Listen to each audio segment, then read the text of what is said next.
Septimus, gouverneur de Lyonnaise, stationné à Scoliva, à la recherche de l'amour. Il était une fois un gouverneur de la province de Lyonnescate qui se nommait Septimus. Son pouvoir dura 40 ans et il partagea sa vie avec une femme que les dieux avaient choisie pour lui.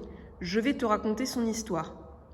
Il y a longtemps, même très longtemps, un gouverneur heureux attendait un enfant. Sa femme Claudia lui donna un fils nommé Lucius, mais elle n'a pu survivre à la naissance de son fils. L'épouse du gouverneur nous a quittés avec son fils dans les bras. Le gouverneur était si malheureux et si heureux à la fois, il avait un fils, donc un héritier, mais avait perdu sa femme. Pendant 3 ans, le gouverneur était fou de chagrin. Il ne voulait voir personne, pas même son propre fils. Il était tellement triste, il se sentait bien seul dans son immense villa. Alors, il prit la décision d'aller voir les dieux, avec une idée bien précise. Septimus alla à Auxerre, au temple de Vénus, la déesse de l'amour. Désespéré, il s'exclama. « Vénus, déesse de l'amour, accorde-moi une autre chance. Donne-moi une autre femme qui pourra me donner beaucoup d'enfants. » Le gouverneur rentra chez lui en attendant un signe. La nuit tombait. Septimus fit un rêve qui le troubla. Il vit qu'il était avec une belle jeune femme. Elle était brune aux yeux bleu ciel et ses cheveux étaient si longs qu'on aurait pu se perdre en les regardant. Elle était vêtue d'une grande tunique blanche et avec une petite couronne sur les cheveux. Dans ce rêve, il s'agissait du mariage entre notre gouverneur Septimus et cette mystérieuse femme. Mais Septimus se réveilla avant de connaître son nom et d'où elle venait. Il se rappela chaque moment de son rêve. Il était persuadé que son rêve était le signe qu'il attendait. Alors, le gouverneur donna l'ordre de trouver cette femme. Il continuait de rêver d'elle toutes les nuits, mais il ne savait toujours pas son nom. Au bout de quelques nuits, il fit dessiner son portrait. Mais même avec le portrait de la jeune femme, cela ne donnait rien. Un jour, alors le gouverneur était au bain avec ses conseillers. Il parlait de cette femme et beaucoup riaient de cette histoire. Certains disaient dans le dos du gouverneur que cette fille n'existait pas et qu'il était juste fou. Un de ses conseillers lui dit « Pourquoi ne mettez-vous pas une récompense pour cette fille? Les habitants la trouveront pour vous en échange de quelques sesterces. » Le gouverneur trouvait que c'était une bonne idée. Alors il mit une récompense pour celui qui la trouverait, mais toujours sans succès. Le peuple voyait que leur gouverneur était malheureux. Alors certains hommes cherchèrent des femmes qui pourraient ressembler à la femme mystérieuse.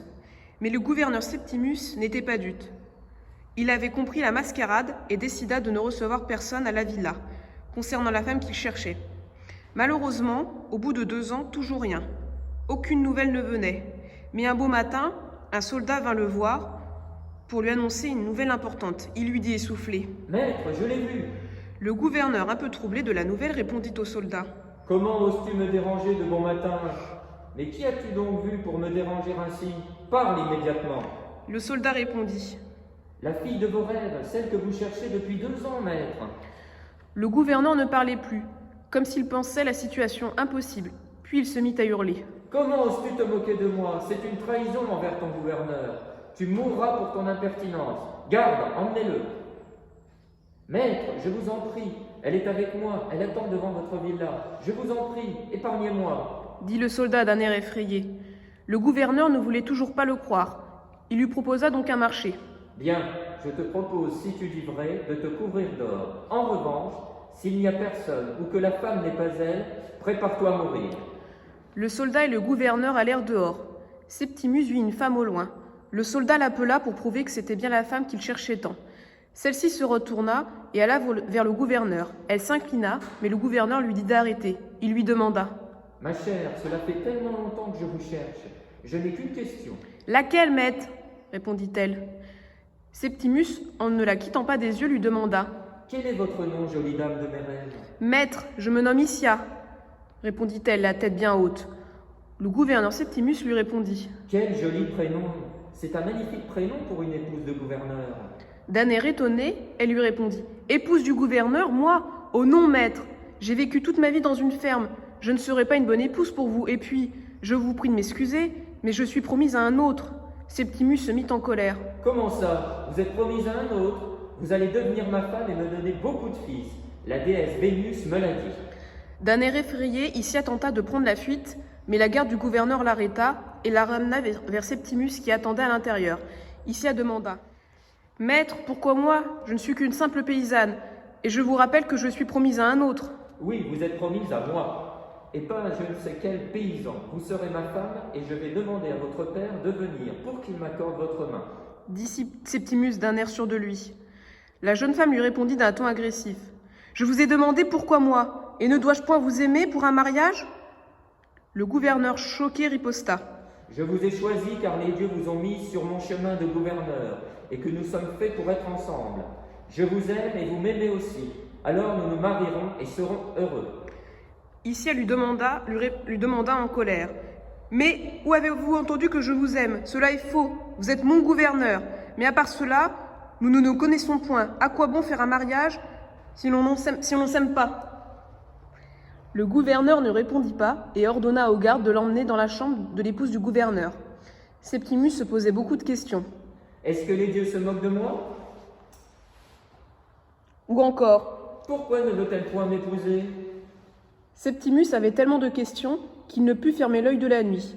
Le lendemain matin, le gouverneur demanda à la jeune femme de passer la journée à ses côtés, ce qu'elle accepta sans hésiter. Ils passèrent la journée ensemble et, à ce que l'on raconte, ils rirent tous les deux toute la journée. La rumeur s'était déjà répandue partout à Scoliva, racontant que le gouverneur et Isia étaient maintenant heureux. Mais la réalité était tout autre. Septimus était toujours amoureux de la femme de ses rêves, mais il semblerait qu'Isia faisait semblant auprès du gouverneur Septimus. Quelques mois plus tard, Septimus montrait tous les jours son amour à Isia. Elle n'était pas aussi insensible aux sentiments de Septimus. Le gouverneur annonça à Isia que son père avait accepté le mariage avec lui, bien que la jeune femme ne le voulait pas. Cela était devenu officiel. Septimus aurait bientôt une nouvelle épouse et aussi de nouveaux héritiers. La nouvelle fit le tour de toute la cité d'Auxerre. Tout le monde était heureux pour le gouverneur qu'il ait enfin retrouvé une femme. Mais une personne était triste face à cette nouvelle. C'était la future mariée. Depuis l'annonce, elle s'était enfermée dans sa chambre et personne ne pouvait la voir, pas même Septimus. Alors une question se mit à brûler les lèvres de tout le monde. Pourquoi ne veut-elle pas se marier au gouverneur? La réponse était toute simple. Avec le temps, elle avait appris à aimer le gouverneur. Mais tout le monde savait comment finissaient les épouses du gouverneur. La mort les attendait souvent à cause de la jalousie de beaucoup de femmes, ou même d'hommes. La jeune femme était stressée. Elle se demandait « Pourquoi pas une autre femme ?» Après tout, elle n'était pas la seule femme de Scoliva, et puis, il y en avait beaucoup d'autres, jeunes et jolies. Du côté de notre gouverneur, les choses semblaient différentes, comme si ce n'était plus le même homme. Il semblait heureux. Il avait même fait revenir son fils Lucius au domaine. Mais Septimus se rendit vite compte que quelque chose n'allait pas.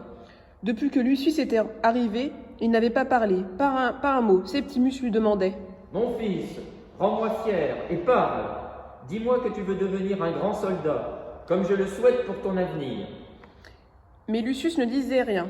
Malgré la demande de son père, il ne pouvait pas parler. Septimus se mit en colère. Il hurlait dans toute la villa que ce n'était pas son fils et qu'il ne voulait plus le voir. Il jetait des objets par terre. Tout le monde avait peur. Personne ne l'avait jamais vu comme ça. Isia décida de quitter sa chambre pour voir d'où venaient les hurlements. Le gouverneur Septimus était tellement en colère qu'il prit son épée et se dirigea vers son fils. Il leva son épée pour le tuer, mais Isia se jeta sur Lucius pour le protéger. Septimus s'arrêta et vit que même si ce n'était pas son fils, Isia était prête à mourir pour le sauver.